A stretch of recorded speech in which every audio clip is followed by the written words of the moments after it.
Ya sahabat, nah hari ini kita jumpa lagi di session yang berbeda itu sahabat. Nah apa kabarmu hari ini? Semoga dalam keadaan sehat selalu sahabat ya. Kembali ketemu dengan saya Made Suka di channel YouTube Suka-Suka Beli Bonsai.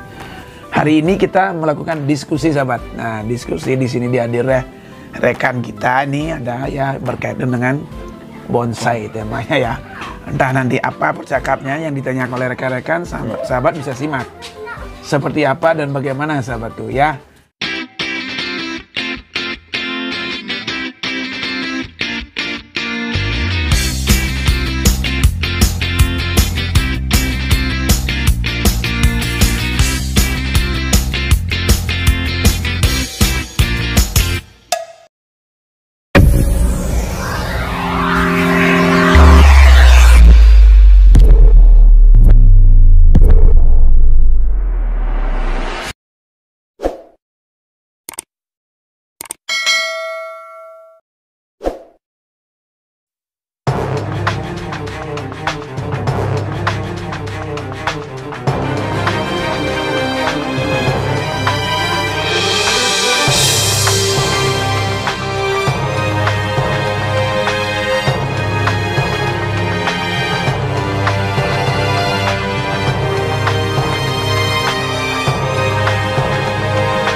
Nah di sini di hadapan saya ada sebuah pohon santigi, kembali topiknya pohon santigi ya.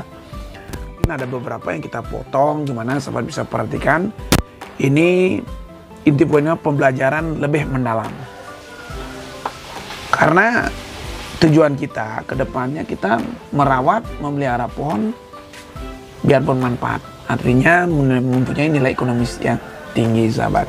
Karena biar kita nggak kecewa merawatnya, sia-sia merawatnya, kita tahu pohon itu tidak kunjung bagus, tidak kunjung indah yang kita rasakan. Oke, kita mulai. Oke, dengan siapa? Dengan siapa? Pak Endra? Iya. Pak Endra, sahabatku. Ini Endra, temannya ini Pak Dugong kembali. Nah, yang mana kemarin itu kita kerjakan yang gerbak pohonnya Pak Dugong itu. Nah, beliau ingin tahu lagi nih, mengerjakan pohon medium. Harapan kita ini pohon medium atau small. Nah, seperti apa jadinya kita kemas, sahabat bisa ikuti terus. Nah, saya kerjakan konsep kita, konsep juara. Nah, harapan tetap yang penting pohonnya subur. Kalau pohonnya nggak subur, nggak bakalan pernah jadi sahabat. Itu jangan lupa ilmu botaninya. Oke, kita lanjut langsung ya. Oke Pak D, saya kan pemula ini Pak D. Ya, mau bertanya ini. Apa dah? Coba saya putar ya. Nah, ini pohon santigi konsepnya kayak apa ini Pak D? Oh gini ya. Jadi kalau saya lihat dari gerak dasar dulu, gerak dasarnya ini kan awal batang ini ya. Jadi gerak dasarnya kita cari dulu lah ya. Ternyata pohon ini berbatang dua. Kenapa saya jelaskan berbatang dua? Nah ini batang utama ya, sampai topnya mahkotanya ini ya. Terus batang kedua ini ke bawah ini. Nah jadi kita ngambil tema twin ini pohonnya, twin ya. Berarti kalau berbatang dua itu twin. Ya, berbatang dua kita ambil twin ya. Nah, kita konsepnya otomatis akan membentuk dua mahkota. Jadi mahkota U1 di sini, mahkota 2-nya di sini. Nah, ya. Nanti kita kelemahannya kita akan membentuk dimensi sini. Dan kalau posisi seperti ini, saya rasa untuk dibuat dimensinya agak sulit. Kenapa? Di sini kan perlu kita tajuk. Ya, seberanting anak ranting itu akan membuat sebuah kelompok tajuk gitu loh. Nah di sini makanya kita konsep nanti sebagai twin karena didukung oleh batang dua ini. Itu loh. Ada yang pertanyakan lagi? Kalau merawat pohon ini susah nggak Pak D? Kalau sendiri saya rasa sih di sini gampang. Kenapa gampang? Yang pernah Pak D alamin ya, selama ini Pak D kan udah merawat pohon ratusan pohon sendiri, dan sahabat juga kalau yang penasaran menyaksikan karya-karya yang suka-suka silakan datang studio Suka-Suka atau di toko bonsai Suka-Suka.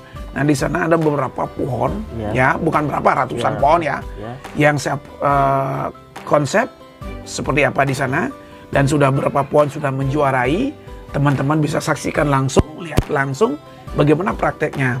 dari merawatnya, mendesainnya, betul itu semua ada. Dan cara ilmu botaninya memupuknya. Karena di sini kuncinya pohon itu pertama saya jelaskan tadi harus subur. Jadi ilmu botaninya harus mendalam, teman-teman harus tahu. Gitu ya, Bro ya.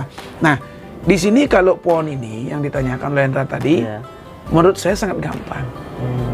Sudah gampang dan ini yang dicari oleh karakter bonsai. Kenapa karakter bonsai dicari? Satu-satunya bonsai sesuai dengan pengalaman Pak De, selama main bonsai, ya sedikit ada ngalahin karakternya. Kenapa? Nah, kalau jenis yang lain gimana Pak? Menurut Pak De kurang. Karena 100% ya Sendigi punya konsep bonsai. Kenapa? Perlu Pak De jelaskan. Satu, pertama karakter tua. Kenapa karakter tua? Dia tuh udah. Nah, Anda perhatikan di sini. Berbatang ini keraknya tuh kayak pohon mati. Nah, sedangkan kita bikin bonsai kan harus nyari karakter yang tua. Betul nggak? Betul. Nah, ini dia udah punya. Sekecil gini pun udah punya karakter tua. Nah, cuman sekarang kita pemupukan, pola pupuk kita pelajari ilmu botaninya untuk membuat cabang-cabang. Nah, ini konsep saya kasih teman kemarin, Pak Dugong. Dengan pola-pola konsep saya, ya akhirnya udah jadi gini. Memang saya agak cerewet dikit, saya nggak kasih motong. Jangan Bin, nanti saya datang berusaha potong. Konsepnya ini, saya bilang gitu. Kalau saya sebagai pemula Pak De ya, yang kita cari awalnya tuh kita mau beli bonsai, awalnya yang kita pengen tahu apa yang kita cari dulu Pak De. Pertama itu gerak dasar. Jadi sebuah gerak dasar itu sangat menentukan akan menjadi pohon itu seperti apa. Ya, kenapa kita menentukan gerak dasar? Jadi jeli-jeli kita lah milih bahan. Kalau kita jeli, pintar memilih bahan, di sana tuh akan luar biasa. Kenapa? Selanjutnya kita konsep. Pola konsep. Sekarang kan adik-adik teman-teman udah usah bingung. Karena Pak Ketuanya sendiri udah terjun gerebek bonsai gratis. Itu sahabat. Nah, jadi kalau kita datang. Kalau medianya Sentigi, apa yang paling bagus Pak De? Kalau media permanen kita lakukan. Halo sahabat bonsai, ini ada pertanyaan lagi dari kawan kita. Media permanen Sentigi ya. Pasir Malang sahabat. Nah, pasir Malang campur tai kambing sedikit ya, sedikit aja. Mau difermentasi, mau enggak masalah. Nah, dan sekam bakar dikit campur. Nah, itu tujuannya untuk menarik racun segala macam ya.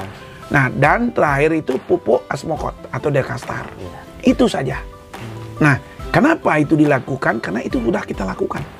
Kita udah teliti, udah praktekkan beberapa pohon, sudah ada yang laku mahal-mahal sahabat. Nah, itu sudah berhasil. Dan contoh lagi yang ini. Nah, kita udah perhatikan dia, ya hasilnya seperti ini. Anda bisa perhatikan sendiri. Kalau Pak De, kalau misalnya kan kita lihat pohon yang sudah jadi ini sudah bagus Pak De. Berapa tahun kira-kira jadinya kalau sampai seperti sudah jadi yang di kontes-kontes itu? Tergantung besar kecil pohon. Nah, semakin besar pohon itu tantang kita semakin besar. Semakin kecil pohon itu tantang kita semakin kecil. Kenapa? Kenapa disebut dengan tantangan besar? Kita berbicara gerak dasar, berbicara batang. Kalau batang semakin besar, kita mau cari balance cabang itu. Yang lama Pak De. Harus ngejar batang itu. Kalau mau betul-betul pohon itu proporsi. Kalau mau betul-betul pohon itu balance, gitu loh. Kenapa? Tanpa balance pohon itu tidak akan muncul. Sebuah karakter tua itu tidak akan muncul. Gitu loh. Karena di sana perannya. Makanya saya bilang, disinilah letaknya pemahaman teman-teman bermain bonsai. Jangan sampai sudah beli barang mahal-mahal, besar-besar, justru kecewa. Kecewanya nggak kunjung jadi. Gimana nggak kunjung jadi? Cara pola mupuknya nggak tahu. Dan memang proses pohon besar itu lama. Ya kan? Ya jelas lebih lama. Karena saya udah rasakan gitu loh. Kita udah praktekkan. Kalau merawat Sentigi ini Pak De ya, kita perlu nggak, apa namanya itu, insek rutin Pak De? Iya. Dicari putih-putih. Ya, kalau berbicara insek, Sentigi tidak perlu terlalu rutin. Kecuali artinya begini, pengalaman saya pribadi ya. Kalau pohon itu memang dicari oleh kutu putih, baru kita insek. Oh gitu. Kalau enggak usah. Oh nggak usah. Nggak usah. Itu aja. Artinya seperti itu kita terapkan itu. Pak De, saya mau tanya nih lagi sekali Pak De. Apa nih? Kalau pengawatan ini berapa bulan sekali dilakukan? Tergantung proses suburnya dia. Semakin dia pohon subur semakin cepat. Dan ini pembukaan juga gitu, cara bukanya juga sama. Oh gitu. Kalau bukanya itu apa? Kalau dia subur biasanya kan cepat bengkak dia. Jadi kita harus cepat hilangkan itu. Kalau misalnya masuk nih kawat Pak De, berbahaya nggak untuk ranting Pak? Otomatis pasti menghambat pertumbuhan. Karena kan biom kan tidak bisa full dia. menyalurkan makanan karena ceking kan. Jadi ditekan itu kan. Kambium kan biasanya kalau kambium ditekan itu kan enggak los dia menyalurkan makanan. Patah dia. Bisa, enggak patah sih enggak ya. Cuma kalau lama-lama patah. Ya, jadi kalau kambiumnya sudah melewati kawat dikit kan kelihatan dia kawat itu agak dalam mulai. Udah diam kan, buka aja, lepas aja. Kalaupun nanti mengarahkan lagi gampang, dia udah lentur. Tetapi beda dengan cabang atau ranting yang belum sama sekali ditekuk oleh kawat. Jangan coba-coba kalau nekuknya, repot sekali. Itu loh. Jadi kalau udah tekuk itu udah lentur dia. Biasanya ranting yang kita bisa tekuk tuh seberapa Pak De? Yang kecil bisa. Oh, yang paling kecil. Yang kecil yang segini udah bisa, segini udah bisa. Ya. Udah bisa kita tekuk. Terus Pak De, adanya sampai 3 nih loh. Oh iya. 3. Gimana nih Pak De? Potong. Ya dipotong atau biarkan seperti ini biar rimbun? Potong. Ini potong nih. Ini satu potong ini. Kita lihat juga anunya dulu. Posisinya dulu ya. Terus yang sering kita temui Pak De, terutama sendigi. Ya. Andai kata banyak titik tumbuh di sini. Biarkan aja. Oh gitu. Kita kan tidak perlukan itu. Yang perlu kita pilih adalah cabang, anak cabang. Nah ini perlu kita pilih. Kenapa? Kita biar fokus membesarkan anak cabang ini. Nah, kadang-kadang saya kan nyisain 3 ya. Sisain cabang yang artinya notabene nggak berbaris. Jadi selingan dia ya. Jadi nggak berurutan 1, 2. Jadi kayak contohnya, nah seperti ini. Nah seperti ini kita memisahkan ini sama ini. Nah ini 3 jadinya. Dan kadang-kadang 3 ini nggak dipakai, kadang kita potong. Oh gitu Pak? Ya kita nggak pakai cuma 2. Kenapa tujuannya? Ya tujuannya narik ini biar kencang, biar besar. Di samping itu membesarkan ini. Kalau dengan ini pun kadang-kadang nggak cukup. Nah kalau 3 ini kita bisa buang. Dan ini kelihatan dia habis main cutting lah istilahnya. Di samping kita cutting, kita tetap melakukan pengelosan, mempercepat. Tapi kalau murni cutting saja, lama. Di samping kita ngelos, kita bisa melakukan cutting. Nah, saya selalu menyiapkan itu 3 cabang atau 3 ranting ya. Nah ini anak cabang 3 atau anak ranting 3 ini tujuannya ini dipotong nanti. Kita pakai 2 aja. Tuh.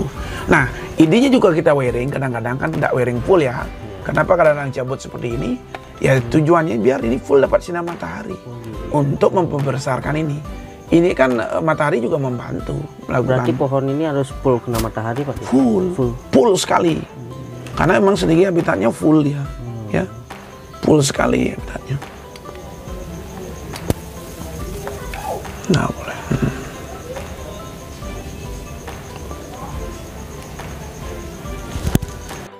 Gini Pak De, mau ada yang saya tanyakan. Saya kan sebagai pemula Pak De ya. Baru mau belajar main bonsai. Terus kita kan pengen mau buat bonsai seperti ini Pak De.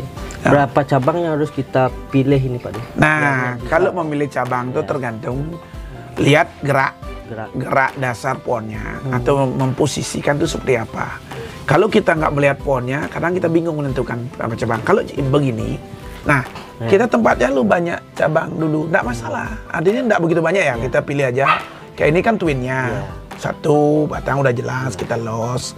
Terus di backnya belakangnya nih, mungkin kita sisain 1. Ini kan 2. Ini salah satu kita pilih nanti. Nah itu buat dimensinya. Terus ke samping ini untuk menyeimbangkan ini kita mencari di sini harus ada penyeimbang. Mungkin 1 cabang, boleh juga 2 pecahkan. Kalau cabang pertama dipecahkan jadi anak cabang, tetap 2 posisinya ya. Nah kembali juga di sini memposisikan mungkin 1 atau 2 boleh. Kalau gaya seperti ini ya bisa perhatikan sendiri. Nah kembali kita menentukan tuh lihat bahannya dulu. Baru kita tahu berapa cabang kita siapkan. Maksimalnya kira-kira nemunya berapa gitu. Gimana kira-kira ya? Kalau sentigi ini kalau dipotong akarnya bisa mati ranting nggak Pak? Bisa, itu rawan. Misalnya kita mau kasih pot kecil, kita kan sentigi udah misalnya sudah jadi nih Pak. Kita kan mau press dia ke pot yang kecil Pak. Ya. Perlu kita potong akar. Jadi begini, nah ini yang perlu diwaspadai teman-teman terutama sendigi ya. Kenapa sendigi itu selalu dilos atau dibesarkan dan dijadikan di atas pot? Nah karena di sini kita mempunyai kendala sedikit berkaitan dengan mengkemas pohon itu menaruh di pot. Kadang-kadang kan awalnya kita ngelosnya dengan pot yang besar. Kalau harapan saya jangan terlalu besar. Jangan terlalu besar, tetap menjaga stabil pohon itu dengan pola. Kenapa? Karena kedepannya biar nggak bingung kita nyari pot dan mengecil jangan sampai motong akar. Nah, artinya begini, akar yang besar itu tetap dengan pola pot yang kecil. Biasanya yang banyak cari makan itu akar serabut. Kalau akar serabut ini nggak masalah terbuang, dan memang itu kalau sudah penuh potnya dengan akar serabut, dia akan busuk sendiri. Dia akan busuk sendiri akar serabut itu.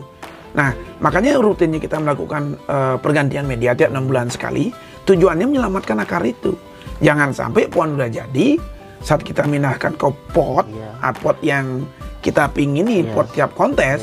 Nah, di sana bisa akar putus. Nah, terjadilah mati ranting, jangan sampai mati cabang gitu ya. Karena pengalaman kami itu dari setiap akar itu mempunyai jalur sendiri-sendiri. Pernah kita lakukan pemotongan mati satu cabang, bukan ranting. Nah, ternyata dia tuh satu cabang tuh nggak bisa nyuplai satu akar tuh nggak bisa nyuplai semua.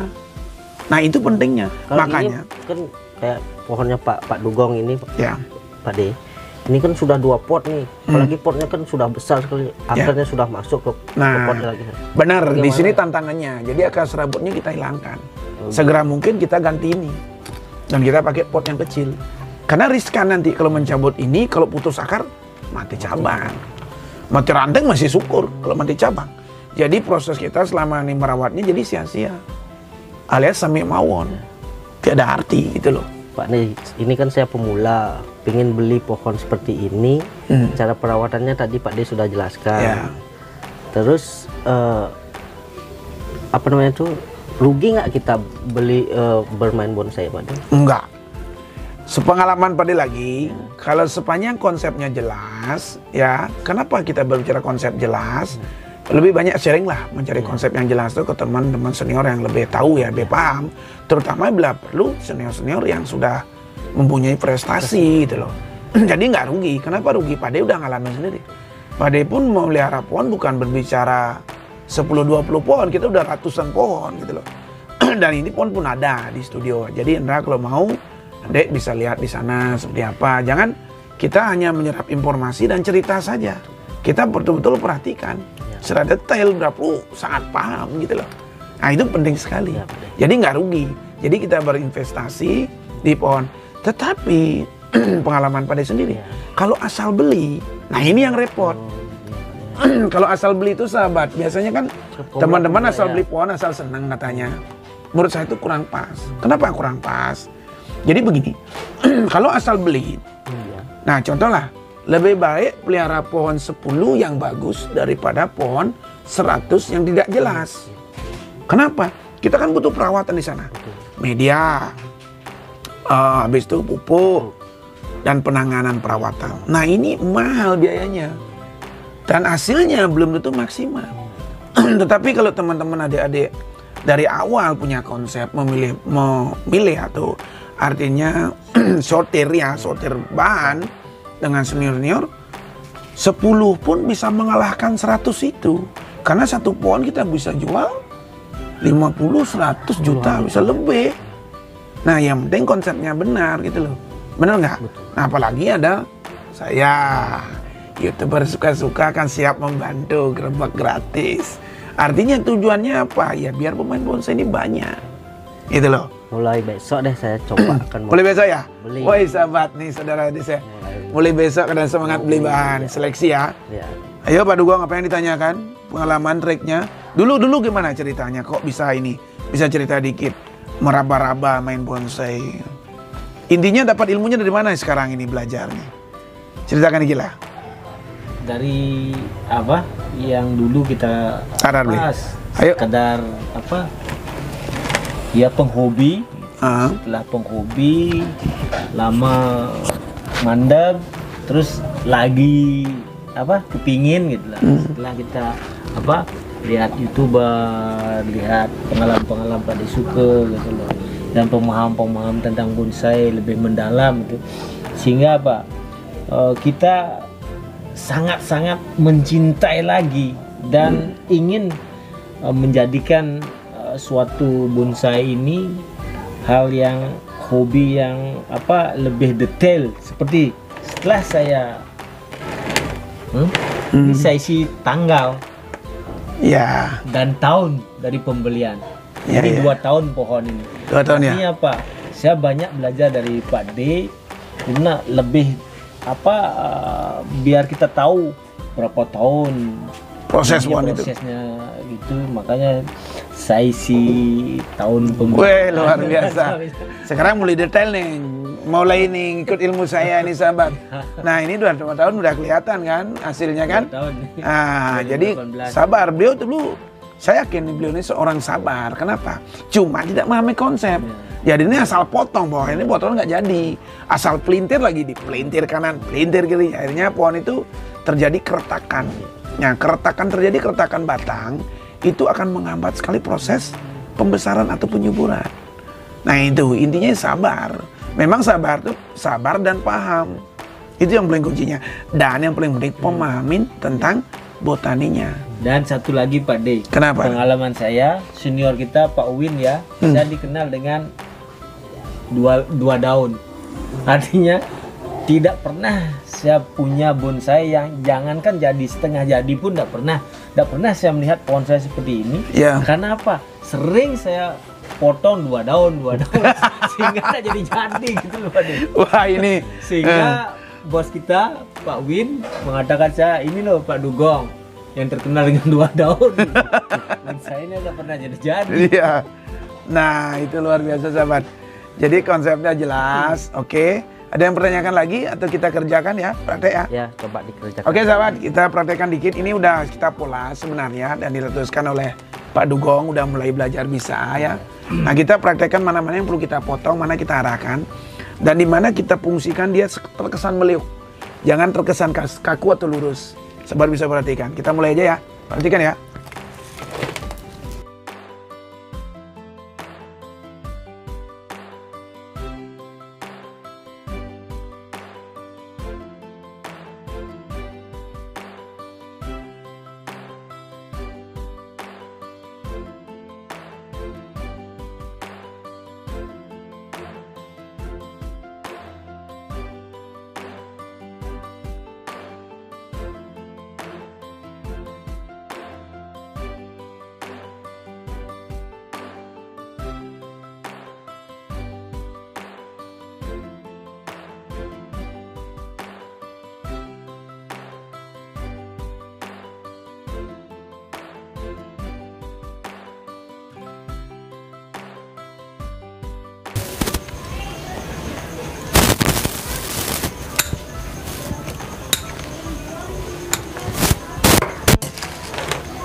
Dipotong nih Pak De. Ya, jadi biar nggak nutupi dimensi dia. Udah, jadi di belakang nih dimensi namanya Pak. Ya, dimensi dia. Posisinya dia. Kenapa harus full daunnya di belakang Pak De daripada di depan Pak De? Kalau full di belakang itu enggak juga.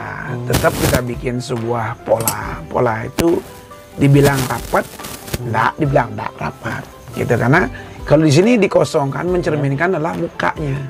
Jadi enak dipandang. Jadi di sini kan ada dimensi, itu maksudnya jarak pandangnya itu ada jauh, dekat.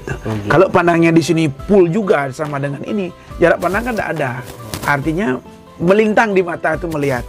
Jadi jauh dekat itu nggak kelihatan. Tapi kalau dengan los begini, jadi mata tuh memandang tuh enak sekali. Wih, jauh ya, dekat gini ya, gitu. Jadi dimensinya kelihatan. Jadi contoh begini coba, Pak berikan. Nah, dah. Jadi kelihatan dia. Nah, contoh gini aja kecil sekarang nih, contohnya. Di sini ada. Kelihatan nggak belakangnya? Kelihatan tapi agak sumpah. Nah, setelah kita hilangkan, nah, setelah kita potong hilang, coba lihat. Lebih jelas dia. Ah, itu jadi enak jadinya. Ya kan? Nah, apalagi di sini kan tidak segini, dia nanti begini. Nah, di sini juga begini besar, ini juga bisa hilang kan. Mau dipotong itu. Kalau di sini nanti besar, ini udah banyak dia. nutupin. Memang kalau dipandang sekarang itu memang terkesan apa ya? Kok kurang ya, kosong gitu bisa kan? Coba dipotong, ini lurusnya. Maka dari itu kita harus memilih bahan tuh harus ada liuknya Pak De ya. Kalau bisa, kalau dapat, nggak ada liuk pun nggak masalah. Yang penting kita arahkan sebagai gerak apa mana. Kita bisa juga arahkan ke formal kan itu. Jadi nggak mesti harus meliuk. Tapi kalau dapat meliuk ya langkah lebih bagusnya. Karena itu yang ngetren ya, gerak dasar tuh meliuk tuh lebih indah dipandang. Kenapa harus dicari meliuk gitu Pak De? Kalau nggak mesti sih, kan ada yang formal juga kan, nggak mesti sih.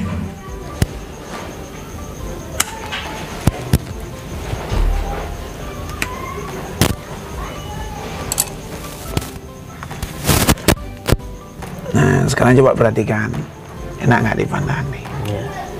Nih, hah? Enak nggak dipandang, ya? Nah.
Ini habitatnya kan di laut Pak De ya? Ya.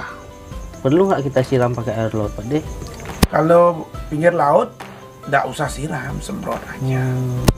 Karena ini kan di alam itu kan kena uapan dia, bukan disiram, uapan air laut. Kecuali yang pasir ya. Sedangkan dan pohon kan, ya. Yang di tebing-tebing kayak ini. Karena dulu waktu saya kecil nih Pak De ya, di sini di daerah rumah saya nih banyak sekali pohon ini Pak De. Ya. Tapi pasir dia Pak De ya. Ya, pasir. Pasir, karang sama, cuman ya bedanya daunnya agak kurang rapat ya. Daya tahannya kurang, rantingnya. Karena kalau karang itu dia rantingnya kan kuat ya. Lebih kuat lah dominan.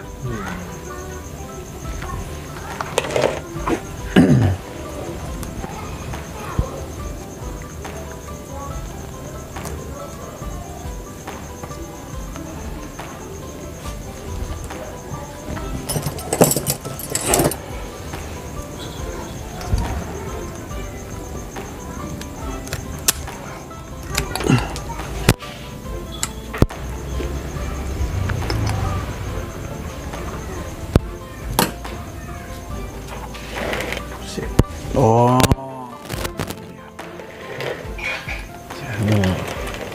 Cantik sekali Pak De. Cantik sekali. Nah, gimana? Kita final nih. Oke, sahabat. Nah, bisa perhatikan sendiri ya. Ini hasil diskusi kita untuk hari ini. Semoga bermanfaat. Terima kasih nih Pak De. Ya. Untuk saya sebagai pemula. Biar tetap semangat Pak De ya. Ya, tetap semangat. Intinya ya mulai besok saya akan berburu. Buru di start teman-teman ya Pak De. Ya, boleh. Beli ini kan ada titik tumbuh. Tolong kalau bisa biarin ya. Ini kan ada titik tumbuh dua nih. Ini kalau bisa ambil untuk di sini ya. Ini dah. Ya, kalau ini saya mau tarik naiknya. Ya, beli ya. Kalau nggak bisa ini juga bisa. Ini piadain tumbuh. Ya. Kalau tadi dibiarkan mengganjal sekali loh, mata itu nggak enak plongnya. Kalau ini ganti yang potong. Jadi dimensinya masuk sekali. Nah ini kan belum kelihatan yang di sini lagi. Kalau udah di sini, coba perhatiin sekarang. Oke, mantap. Gimana? Ada pertanyaan lagi? Cukup? Cukup. Sogong? Oke sahabat. Kita sudah selesai diskusi untuk hari ini ya. Teman-teman udah nyaksikan sendiri, sharing udah. Nah, tinggal nunggu mahkota di sini sahabat. Oh, ini mahkotanya sini ya. Nanti ya, ini udah ada titik temu semua kok, udah maksimal. Nanti kita tinggal nyuburin aja di sini sebuah mahkota nanti. Wah, indah mendayu. Oke, sahabat, saya rasa itu dari teman-teman ya. Semangat terus main bonsai. Iya, oke sahabat, jumpa lagi lain kesempatan. Yang penasaran ikut terus video suka-suka beli bonsai. Nah, seperti apa konsep saya ke depannya? Desain koordinasi kita, diskusi dengan teman-teman ya. Oke, jangan lupa like, share, dan komen. Salam bonsai semangat. Ayo, salam bonsai.